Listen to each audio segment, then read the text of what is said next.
Kw'izina rya Data n'irya Mwana n'irya Mutima Mweranda, amen.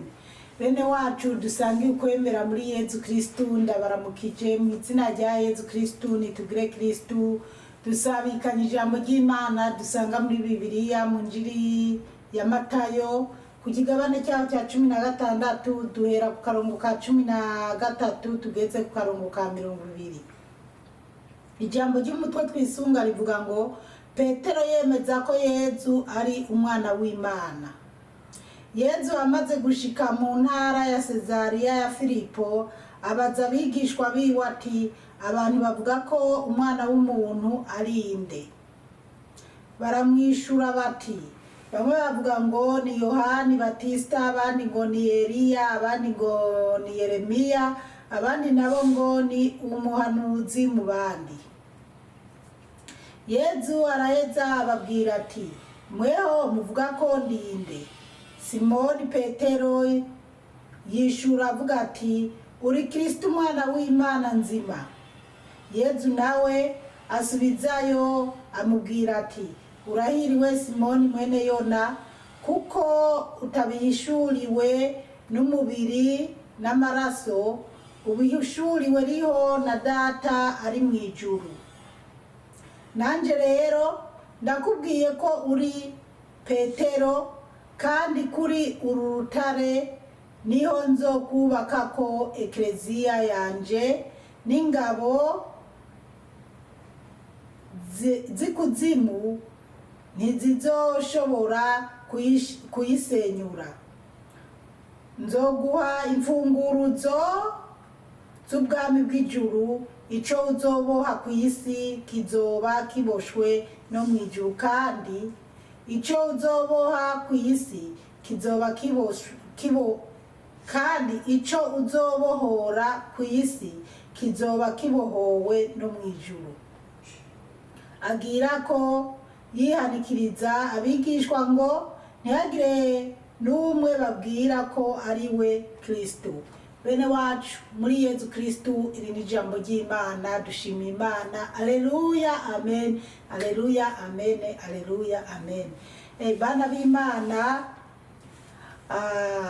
uyu munsi iri jambo ry'Imana tugiye gusabikanya rirakomeye kandi riraryoshe kumva, mugabo hari gihe hari abo ryotsitaza, ariko byoba byiza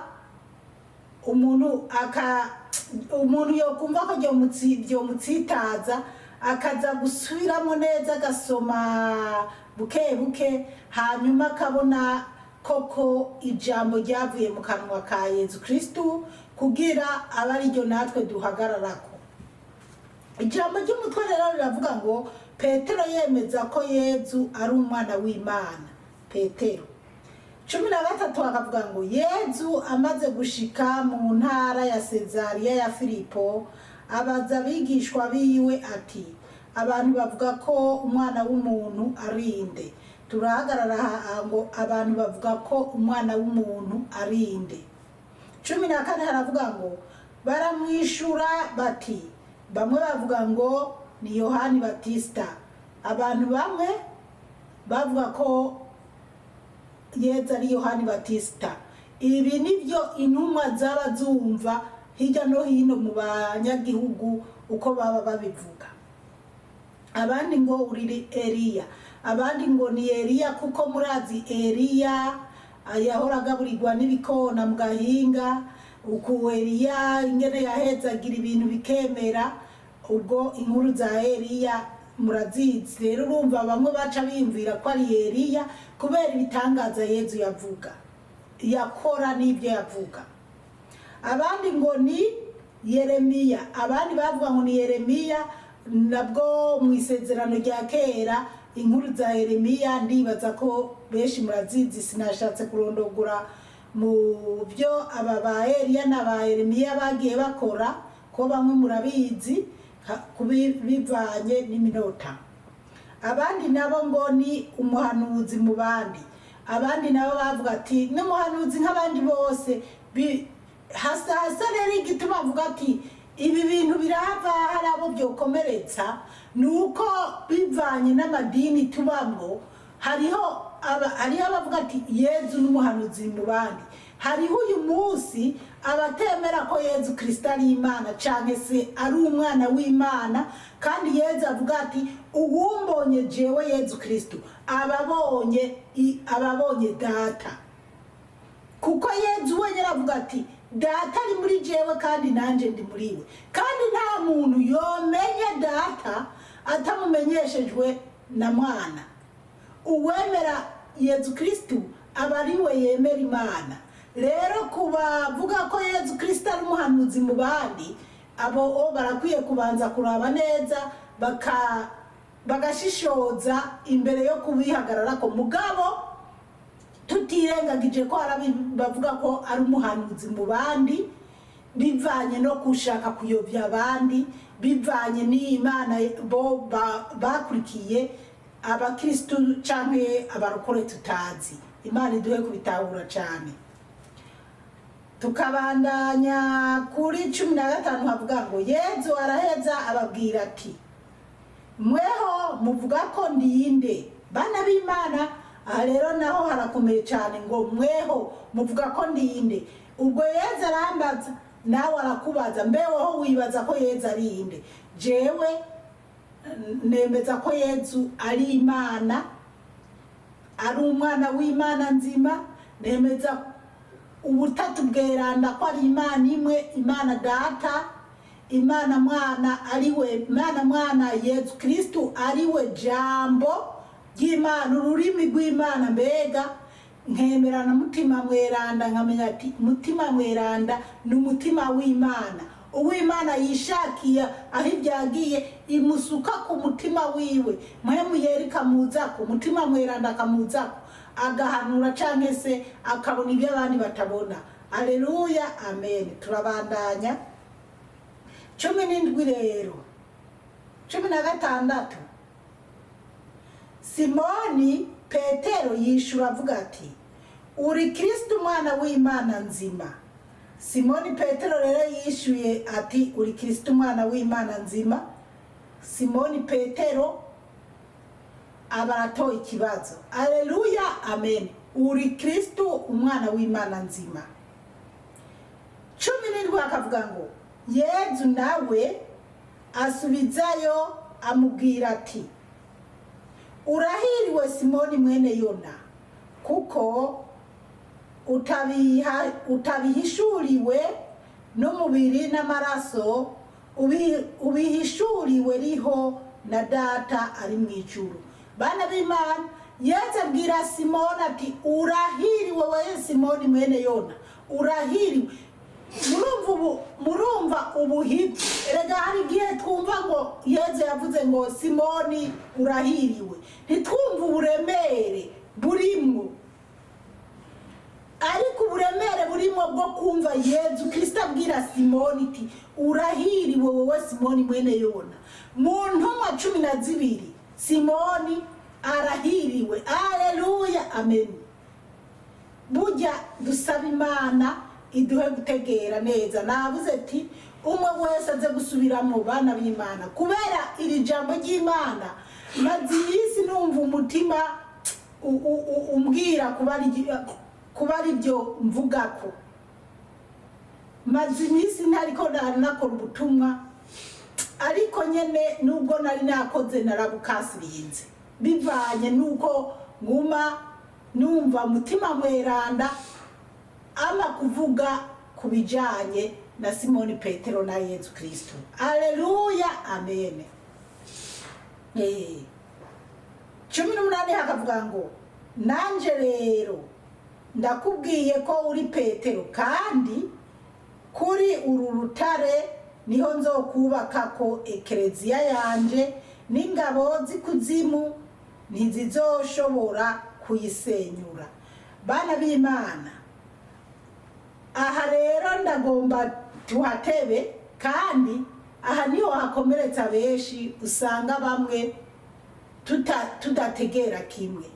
Buriya bana b'Imana, njewe no banza kuvuga ati ndi mu magurupe menshi, kandi bana b'Imana jewe nisanga mu magurupe nta ruhara nabigizemo bw'ukuntu yakremeye inzu.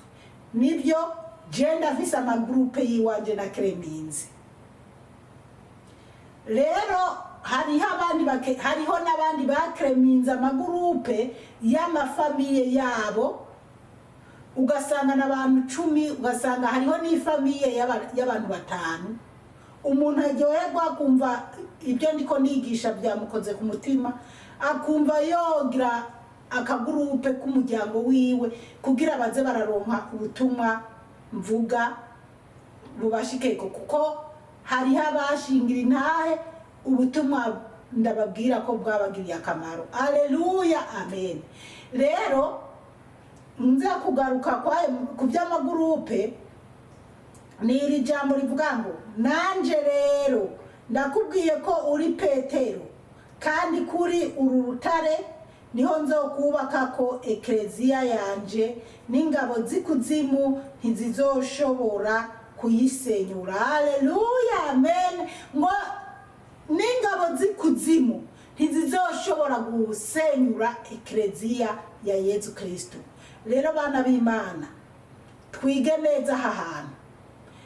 Ya groupe, hariho groupe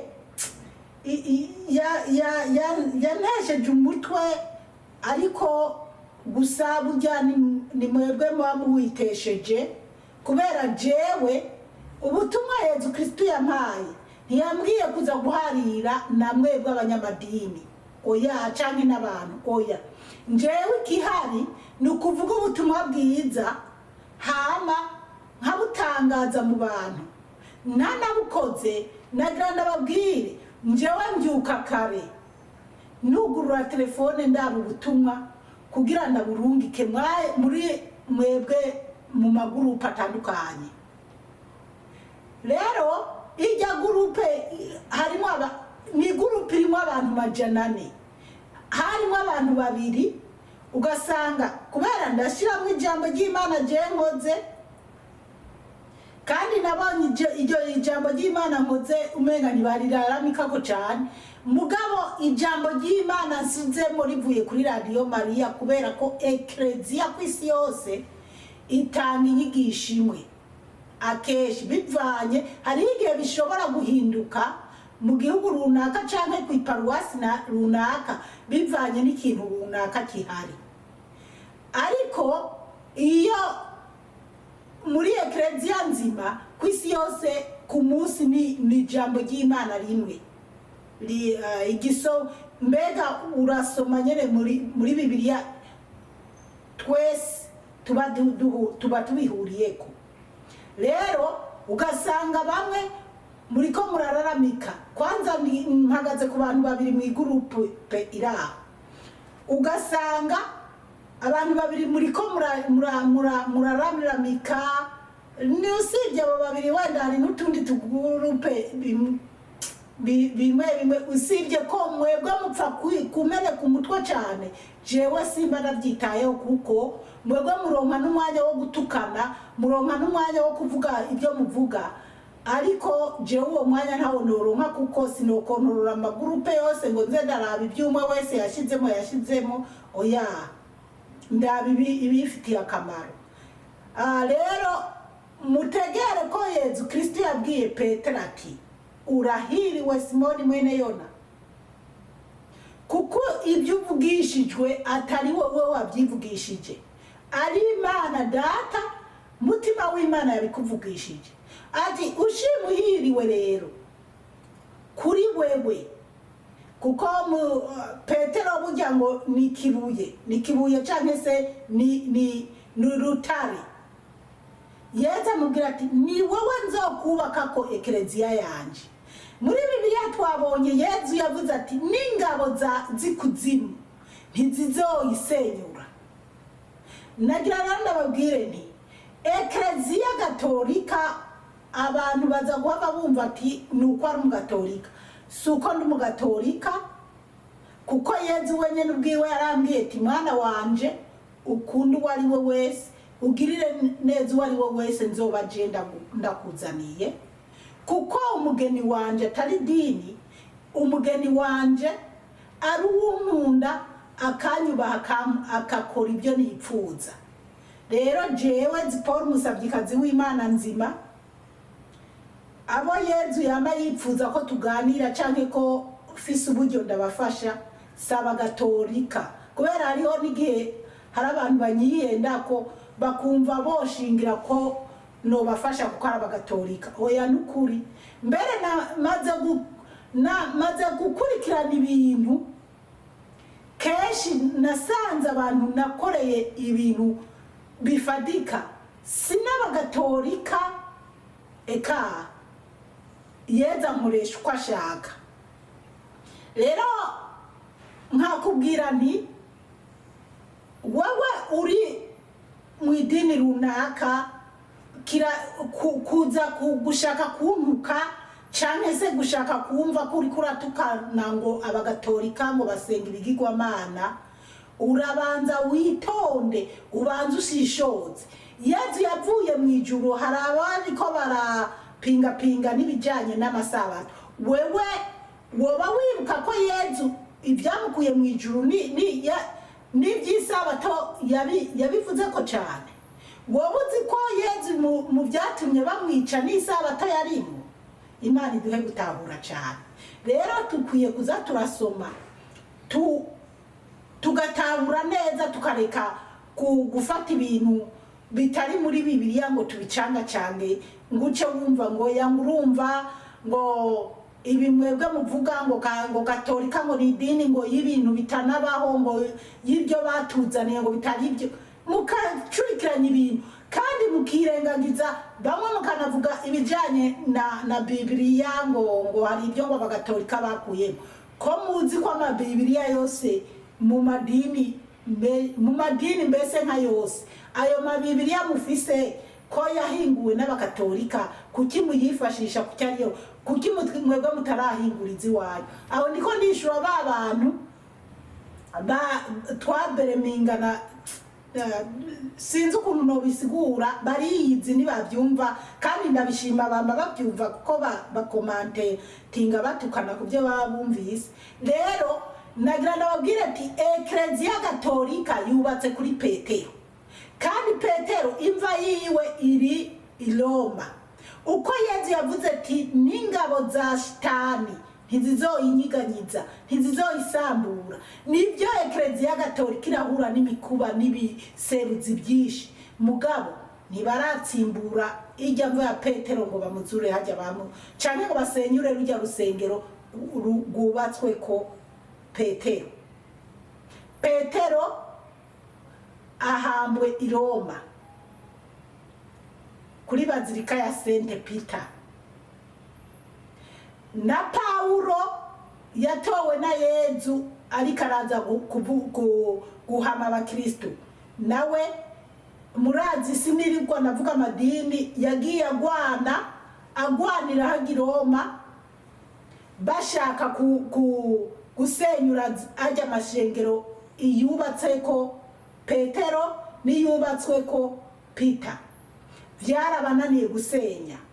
Hama baruteri mbega amadini atandukanye yagiye yadukana ibyayo bagashinga Eklezia, ariko ikitunanira abantu gutahura, turirengagiza ijambo Yezu yavuze ngo wewe Petero, kuri wewe nzokwubakako Eklezia yanje, kandi n'ingabo za shitani ntizizoyisenyura. N'uyu munsi hirya no hino hari ingorane nyinshi abagatolika nk'ubu nuko mbana ntashaka kubigenda akarongo ku kandi bivanye n'umwanya. Murazi nk'ubu hariho abadutse muri Polonye, ndibagira igihugu, ariko hariho abadutse bariyimikira abapadiri, barigirira ibyabo papa, abandi bafatikanya na papa ati ibintu muriko murakora, muriko murapinga Eklezia, muriko muragira ibintu bitari ibyo, muriko muritandukanya mu buryo budashoboka. Mu Rwanda naho titwara tanzwe nabo biyimikiye nabo papa wabo. Ibyo byose abantu mugasanga bariko baragira ibyo byose ni kubera iki? Ni kubera zangabo za shitani zishaka gusenya Eklezia. Rero ntibyokunda kuko abizigiye twese abakatolike barazi neza ko ijambo Yesu yavuze ati Petero, kuri wowe nzokubakako Eklezia yanje, ibihuhusi n'ibizungazunga ntibizoyisenya. Niyo gituma rero bagatolika mudakwiye kuza murabona ibigurutse mwiruka mwabonye murabonye ngo nabakozi b'Imana ngo barasenga bigakoroka. Muze mwibuka ko Yesu yavuze ati hazoza n'abiyitirira izina ryanje, muzoze mugaba ntimuze muje kuko bazoba bababesha ngo bakora ibitangaza ngo mbega ngo bazomanura n'umuriro yewe bazozura n'abapfuye bagira iki. Atariko muragaba bana b'Imana, satana afise amayeri menshi. Nicyo gituma rero jewe ubutumwa niko ndakora bwumvwa na benshi. Ni abo muri Australia babandi mwaba muza kumbwira ngo tufatanye amadini, no. Na babandi b'i Burundi muhagarara ku matelefone timwanyeretswe ko, no. Jewe ndi umugatolika, nzopfa ndi umugatolika, nzohamba ndi umugatolika. Naho muri Eklezia aho bibihuhusi bimeze gute, barigeze kugara amashengero muri corona, nasengera mu nzu nkasoma Bibliya yanje nkavugira rozari kandi bikemera. Rero bana b'Imana ntitugahuhushwe n'imiyaga, babandi muca mwirukanka ati koko bwa bundi birakomeye, muze muraraba mureke kujyana n'imiyaga. Simvuze ko abagatolika aribo bari mukuri, ego bari mukuri, simvuze ko n'abapentikoti n'abaporo n'abaki batari mukuri, mugabo gusa ndiko ndavuga mureke kuza musevya abandi. Twese nimba turi mu rugendo rumwe dufatane dukundane, tutitaye ngo uri dini runaka wo uri dini runaka. Jewe sindaba amadini, ndaba ijambo Yesu Kristo yavuze. Hama turavuga ngo turabandanya. Yesu nawe asubizayo amubwira ati urahiriwe Simoni mwene Yona, kuko utabihishuriwe n'umubiri n'amaraso, ubihishuriwe riho na Data ari mu ijuru.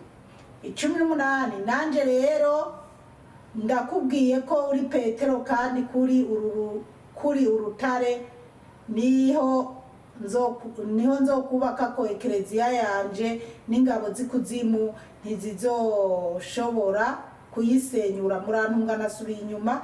19 Nzoguha imfunguruzo z'ubwami bw'ijuru, ico uzoboha ku isi kizoba kiboshwe no mu ijuru, kandi ico uzobohora ku isi kizoba kibohowe no mu ijuru. Bana b'Imana, Yesu abwira Petero ati nzoguha n'imfunguzo z'ikuzimu n'izo mu ijuru.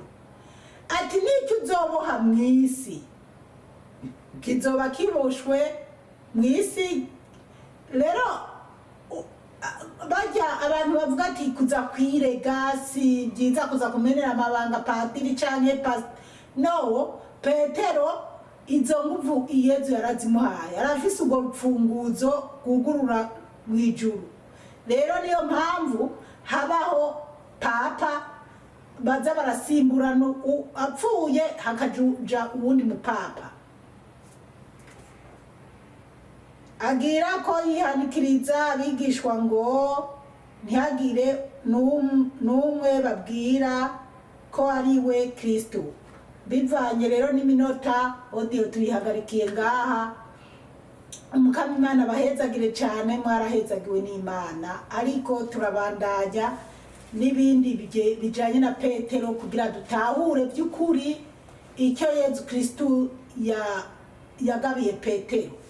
Ku izina rya Data n'irya Mwana n'irya Mutima Mweranda, amen.